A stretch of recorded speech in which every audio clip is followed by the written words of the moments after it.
President Zelensky of Ukraine virtually addressed members of the U.S. Congress this morning, where he invoked memories of 9/11, Pearl Harbor, amid pleas for more help in his country against Russia. And I want to bring in now for some reaction Republican Representative Chuck Fleischmann of Tennessee. Congressman, thank you for being here. We got reports that in the room, when that video in particular played, that there were members of Congress actually wiping tears from their eyes. Can you give us a sense, just tone, before we get into some of the messaging, just what it was like being in there, hearing that address, and also when that video was played?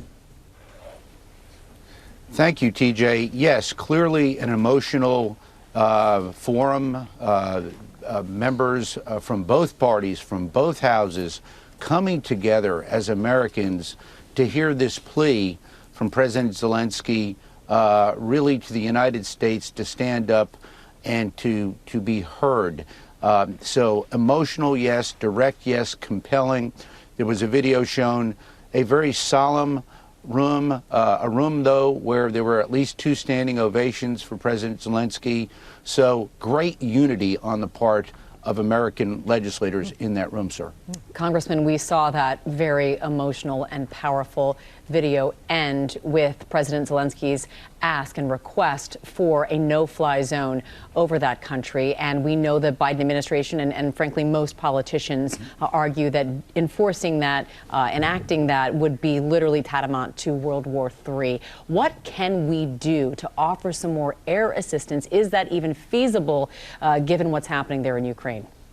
Military aid is very important. Humanitarian aid is important. Diplomatic aid is important. This is a very, very tense situation.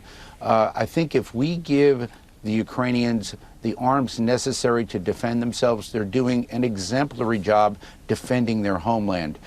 You're absolutely right. I don't think a no-fly zone will be offered at this time for a variety of reasons. First of all, we have to be very deferential to the executive branch and to our military leaders and to our allies who are monitoring this situation very closely.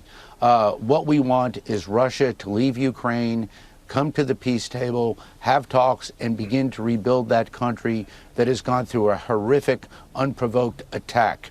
But what we don't know, sir, is what will Putin and the Russians do next? Will it be a situation where they look to another country? I hope not. Will it be a situation if they escalate this conflict? I hope not. So, as a great nation, the United States is the world superpower. We need to keep available all of the tools in our arsenal, including the potential for a no-fly zone. But right now, we need to keep all pressure. The sanctions on Russia have been working. The ruble's been affected. Even the Russian populace are not happy with this war. Russian troops are not happy with this war. So we want to be very, very careful. It's a dicey situation. It's tragic, but the support will be there, but we've got to monitor it on a daily basis. The situation, Congressman, there in Ukraine, the pandemic, all fueling this situation, financial situation here in our country. We're at a 40-year high with inflation.